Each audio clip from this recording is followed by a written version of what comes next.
Tuketi, nashukuru.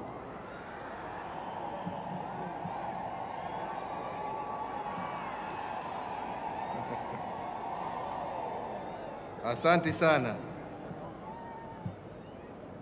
Wakenya wenzangu, hamjambo. Hamjambo tena. Happy Jamhuri Day. Distinguished guests, my fellow Kenyans, 55 years ago today, our beautiful flag was hosted for the first time, announcing our pride in the independence we had won. It embraced our identity as a free people and recalled the sacrifices that had been made to win our freedom and laid claim to our blessed land.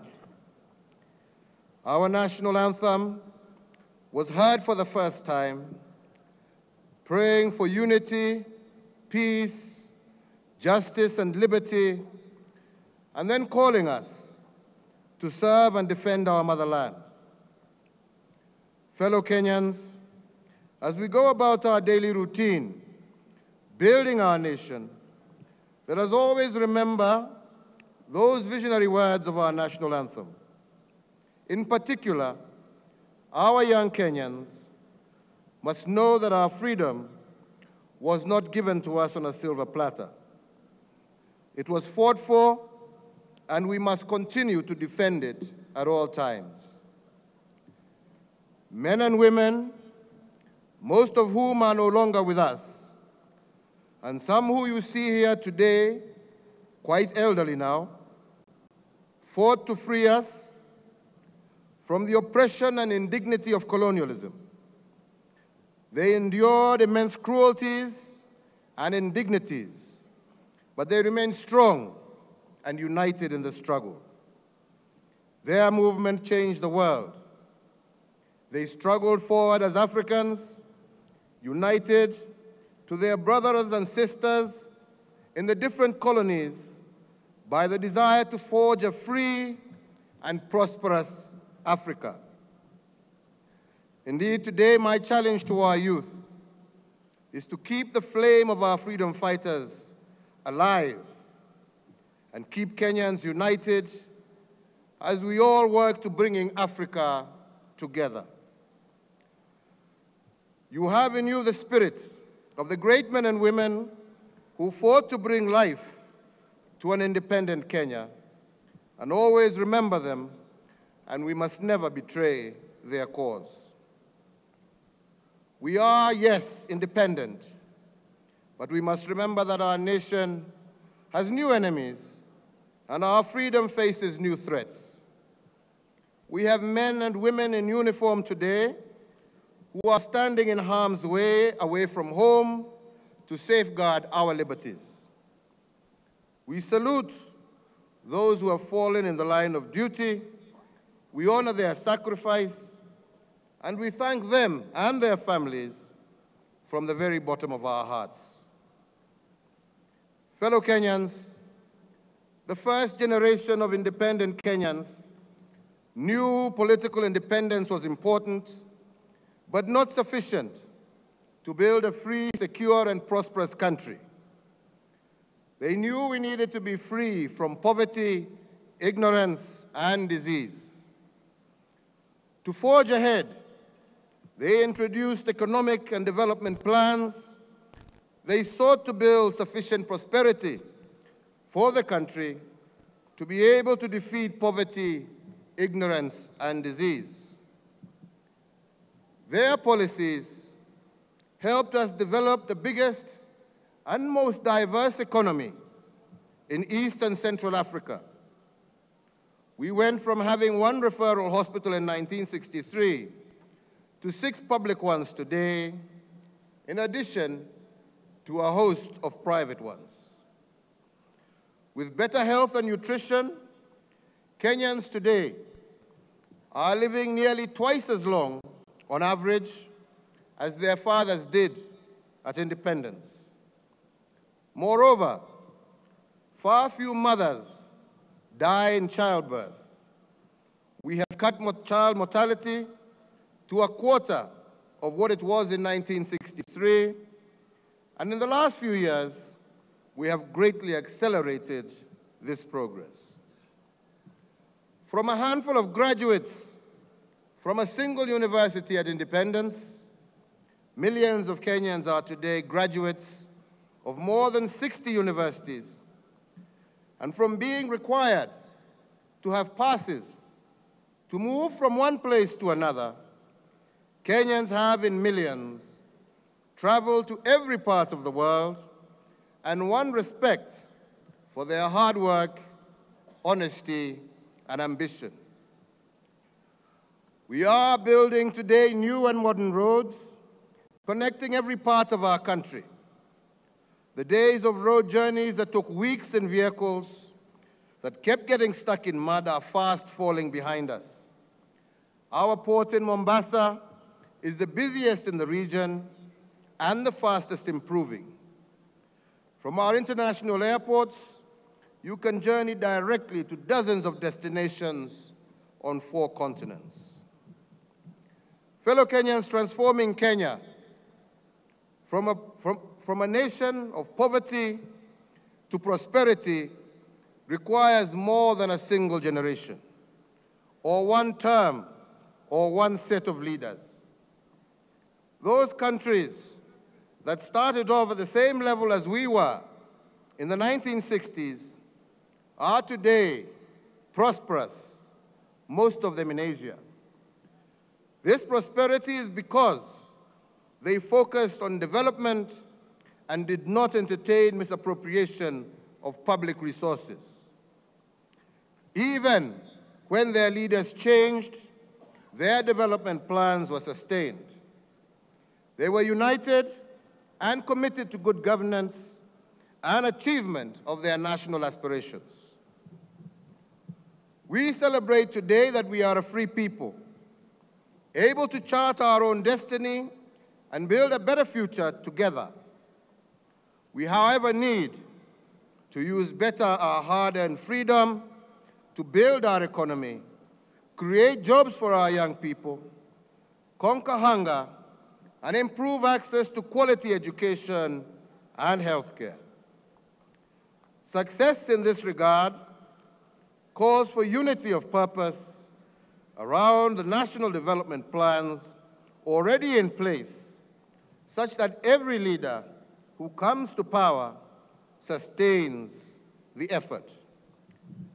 And to that end, I am very grateful to my brothers and sisters who we competed with last year, but who have come together to work together with us to make Kenya prosperous, led by my elder brother, Honorable Raila Odinga, and we are grateful to them, and we shall work together for this nation. From sessional paper number 10 of 1965 to Vision 2030 of 2008, as well as the 2010 Constitution, Kenyans have produced excellent plans that have been adopted by other countries to transform their economies and achieve prosperity that we envy today. We need to do better to implement our plans and make their results responsive to the ideals enshrined in our Constitution. And we all have a part to play, and to do so in a responsible and respectful manner. Our political class has to step up and focus on the people and on keeping them united by practicing politics of uniting Kenyans against our common enemy, that is poverty, ignorance, and disease.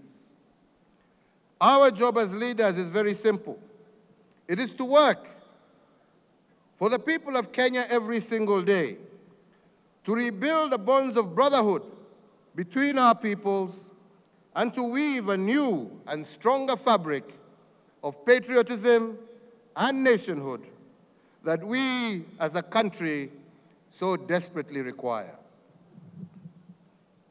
Fellow Kenyans, last year on Jamhuri Day, I unveiled the Big Four agenda in response to what I had heard Kenyans wanted their government to do for them. You expressed very clearly in the election season, as well as in previous years, the growing frustration of joblessness among our youth, the high cost of basic foods, scarcity of affordable housing, and limited access to health care. The Big Four responds to these needs. It is an accelerated development agenda designed to help us achieve the social and economic pillars of our Vision 2030 and our 2010 Constitution. We decided to have manufacturing as one of the four pillars of the Big Four in order to grow a larger national cake. Our aim is to sharply raise the contribution of manufacturing to our national income as a means to achieve shared prosperity, and that is why my administration will continue to push the Buy Kenya, Build Kenya philosophy. And I expect all Kenyans to support this strategy. To attract investors, both local and foreign, we as a government have been investing heavily in power generation, roads and railway, education and health. It is also the reason we are working hard to make it easier for business to be conducted in Kenya. If we cannot compete effectively, our dreams of a prosperous country with decent jobs for all will not happen. A single example of the kind of ambition we have brought to this task is reflected in the World Bank Ease of Doing Business rankings. The latest report identified 5 key reforms that we undertook in the past year to improve the business climate for small and medium-sized businesses. We are now in position 61 globally from a rank of 80 last year, making us one of the most improved countries in the world.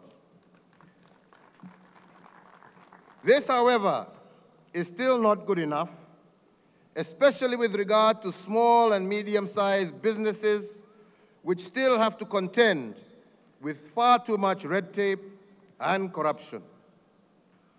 With the deepening of Huduma Mashinani, we remain hopeful to see better progress in cutting the red tape and corruption. But I must make it clear, it is important and urgent that those in our regulatory agencies, at both the national and county level, start to shed their gatekeeping mentality and instead embrace the role of being facilitators for business and trade. For those who continue to treat their public offices as toll stations to harass wananchi, the broom that is sweeping across the nation will soon find its way to your doorsteps.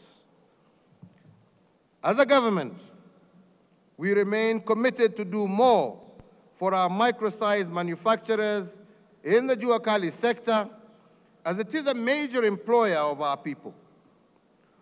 We are currently working with the banking sector on redesigning the Micro and Small Enterprises Authority Fund so that we can unlock much-needed affordable credit for our small businesses.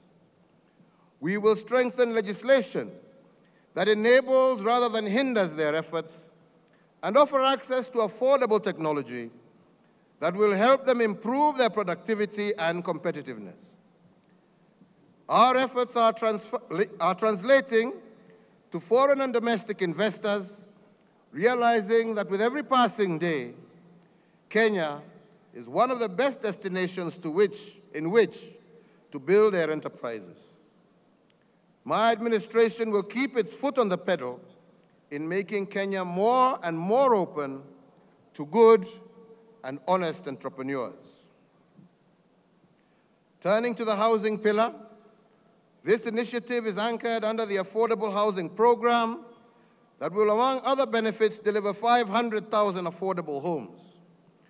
In the last 12 months, we have laid an appropriate legal and policy foundation, that provides the platform to transform our housing sector for the better. This is the first time that public-private partnerships will be so instrumental in the provision of affordable homes. As promised 1 year ago, we have established now the Kenya Mortgage Refinance Company, whose sole remit will be to work with the banking sector and the cooperative movement through SACCOs to make available affordable mortgage finance for those wishing to own a home.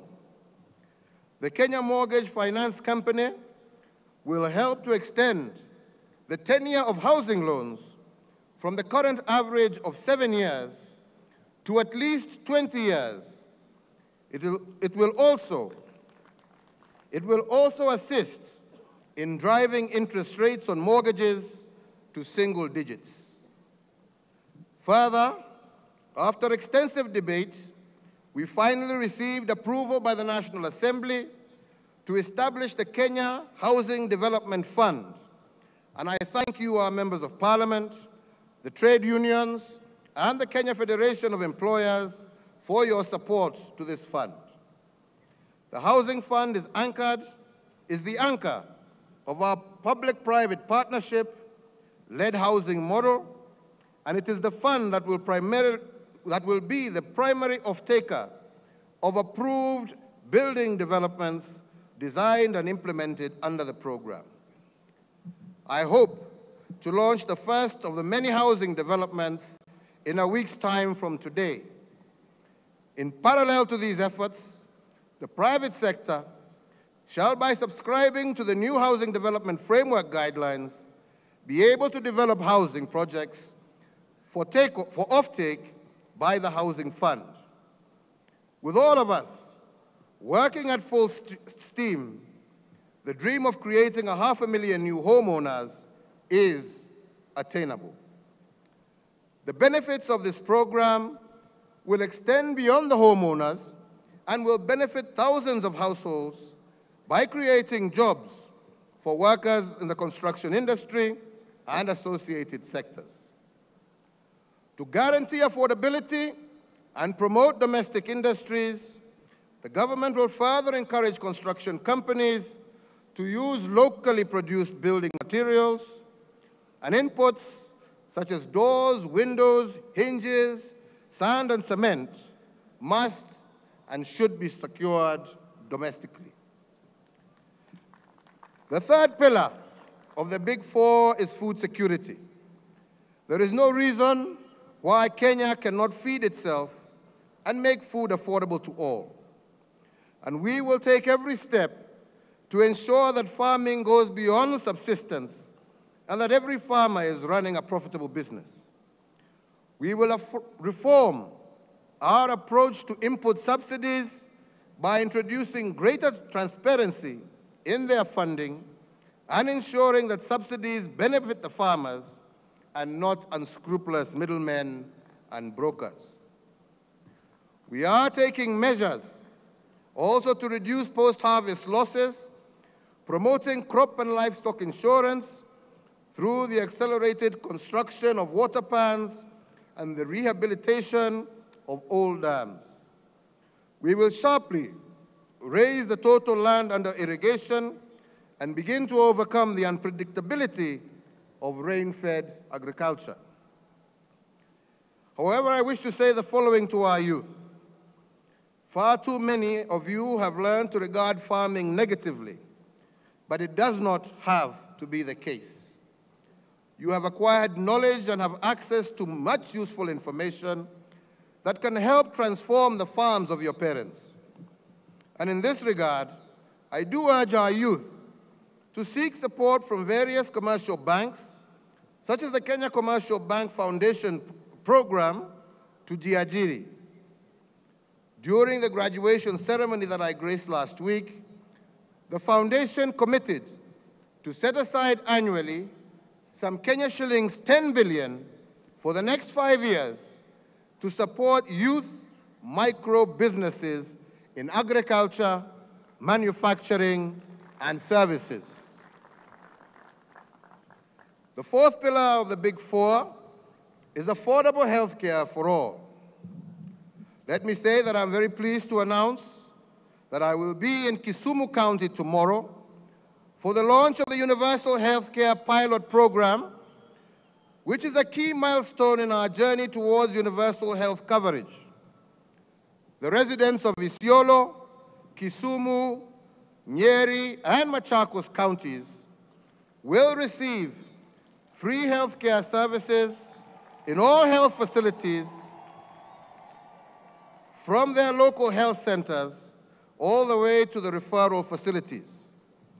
We will use the lessons learned from this pilot to refine and scale up the program to the rest of the country over the next 18 months. Ladies and gentlemen, since I took office in 2013, it has been my administration's singular focus to position Kenya as a preferred gateway to Africa for domestic, regional, and international investment. We are succeeding, but there is far more that we can do together. First, we cannot continue to have electoral cycles that bring business investment to a halt every 4 years. 99% of Kenyans wake up every day thinking about their livelihoods and therefore how to grow our economy. And it is not right that electoral politics, which occupies such a small part of their daily lives, should have such far-reaching impact on their economic well-being. I also believe that the private sector, which employs 90% of our working population, must actively seek to become more regionally and globally competitive. And we in government will work with you to facilitate you realize this aspiration. Through our frequent roundtable interactions, we have taken on board the pressing needs of our private sector and will continue to work together to address emerging issues. We have started the process of improving import and export logistics through port and rail, and we have reined in the once rampant businesses of illicit trade in counterfeits, and we have commenced the intergovernmental process necessary to streamline taxes and levies at county level. On your part, we expect our private sector to show greater commitment to upholding acceptable business codes of ethics, shun corruption, and pay your taxes as you should. At the regional level, Kenya is ambitious to be an attractive destination for all innovative and entrepreneurial East Africans.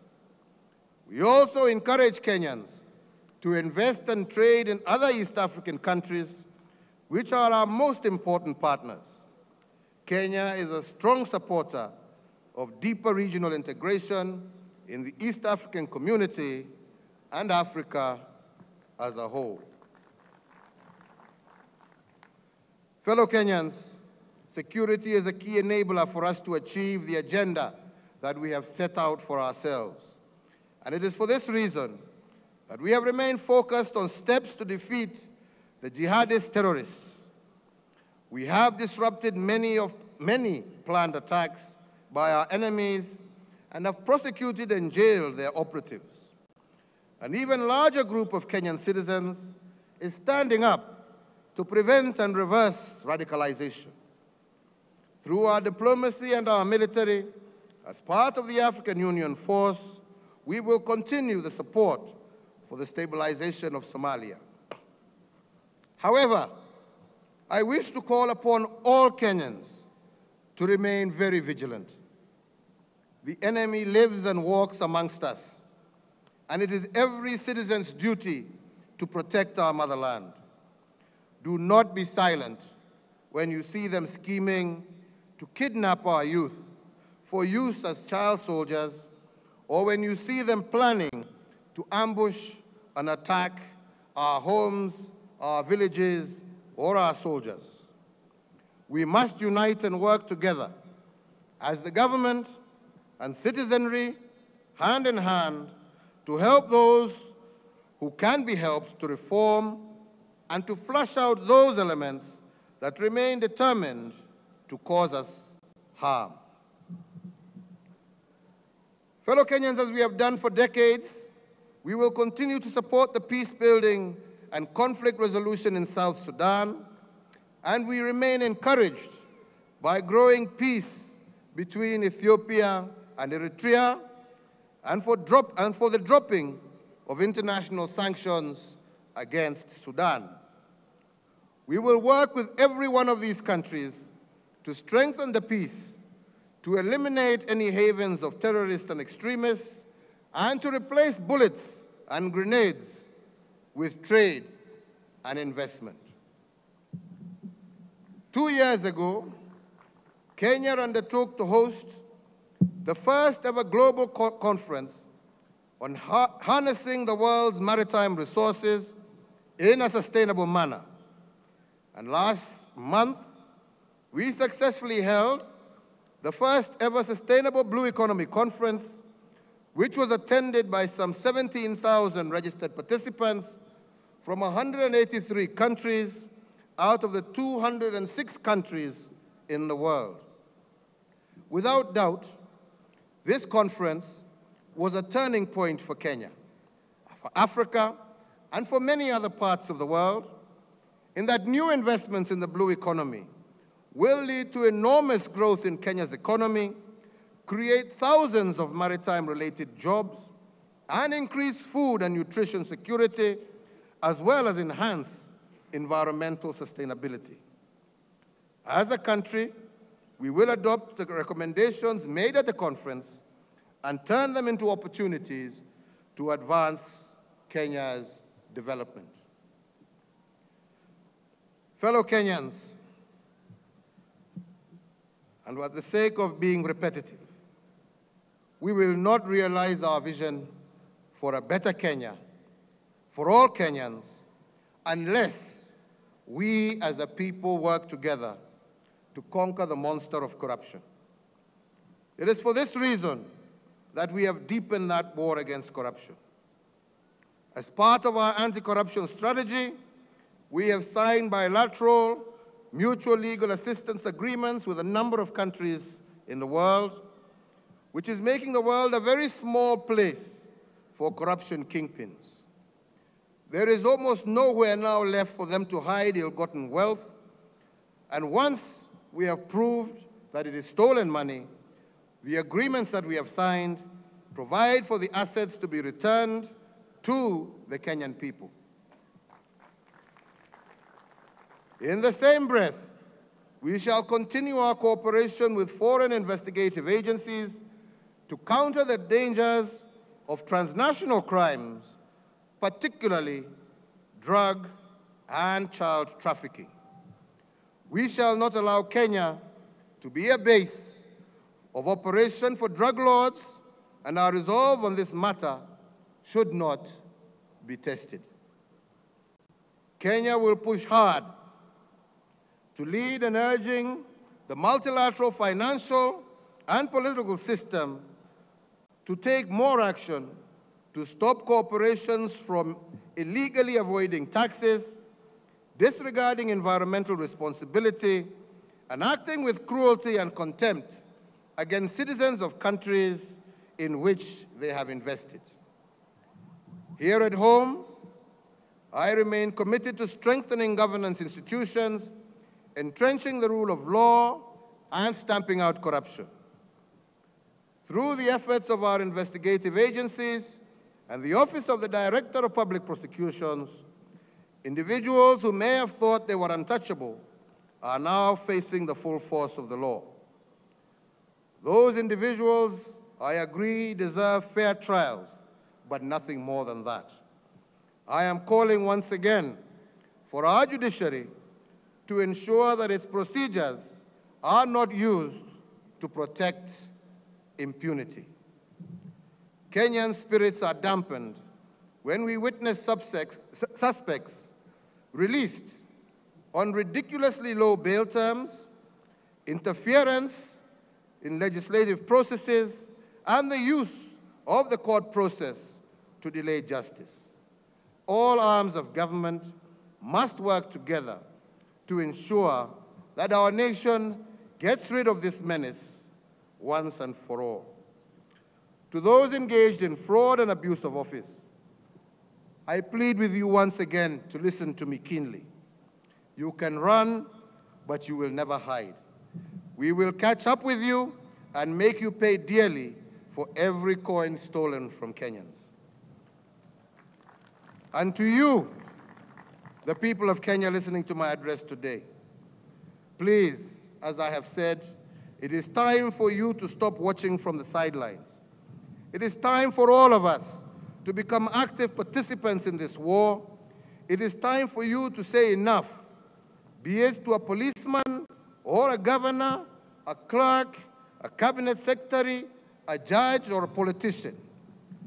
Nobody entrusted to hold public office has the right to demand a bribe from you or to squander what you have all earned hard from the sweat of your brow.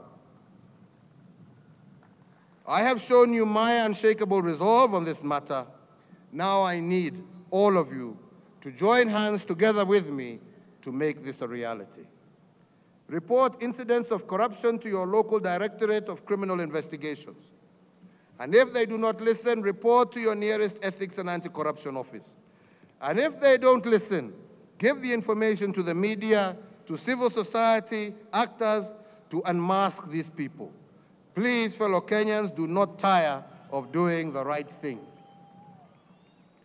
Early January next year, I hope to attend a national anti-corruption conference organized by stakeholders from the private sector, religious leaders, and civil society.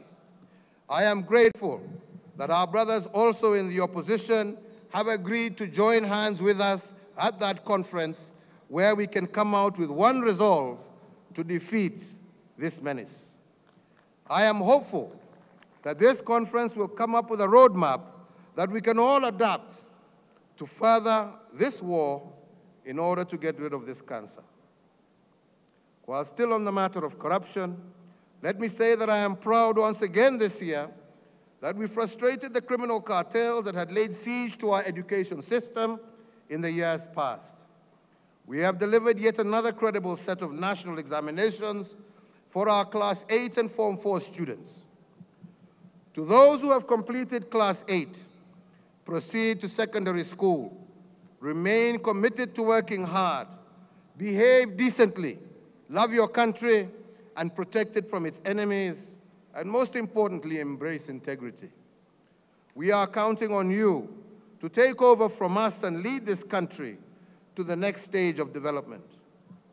In our continued efforts to develop an education sector that empowers Kenyans to be engaged citizens and competitive entrepreneurs, my government is increasing investment in free and now compulsory primary and secondary education.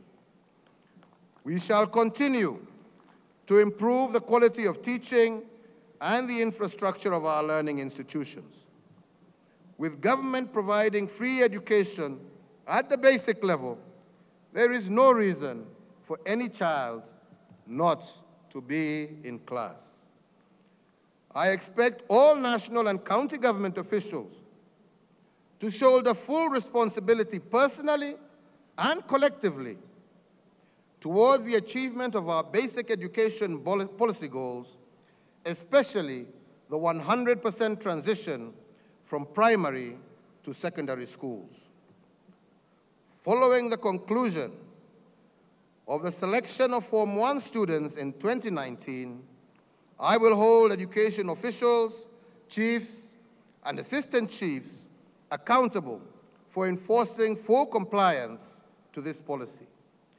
Each of them must keep track of learners who sat for this year's KCPE within their respective jurisdictions and ensure that all of them report to secondary school. Let me now turn to our policemen and women. Building on the last 5 years of strengthening the National Police Service from increased recruitment, training, to equipment, we have made a quantum leap in the hardware of our security services. However, for us to see a complete transformation of our police, we must also focus on the software. My administration has prioritized the improvement of the personal welfare of our police service. And I wish to assure Kenyans that we are firmly on course. Our new housing policy for uniformed officers has commenced, with disbursement of housing allowances underway. This will enable general duty officers to gain decent accommodation across the country. The goal of these reforms is to create a renewed policing regiment with a new generation of officers who are dedicated as well as motivated. Fellow Kenyans, let me end my address today by urging, especially our young people, to embrace once again the wisdom of our national anthem. Take the path of becoming patriots who work hard in unity to grow our country's leadership in every field of human endeavor.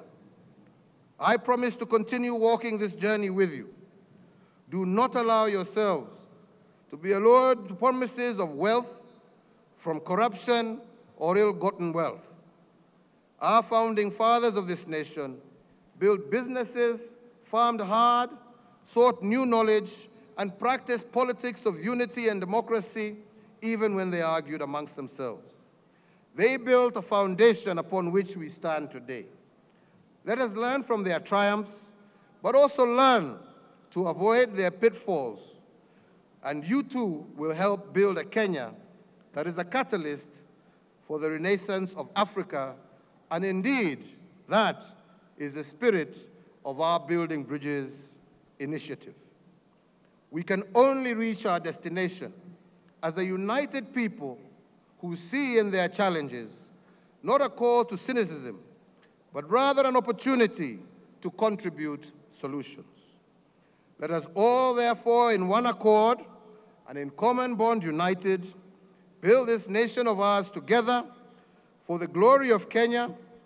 The fruit of our labors may fill every single heart with thanksgiving, and let us love and honor our precious heritage. Tufungie hapo kwa kuwatakia Wakenya wote a very, very Merry Christmas, and working hard together, let us see 2019 becoming a much more prosperous, inclusive society for all. Mungu awabariki na Mungu awalinde. Asanteni sana, sana, sana. Tusimame sote kwa wimbo wa taifa tafadhali.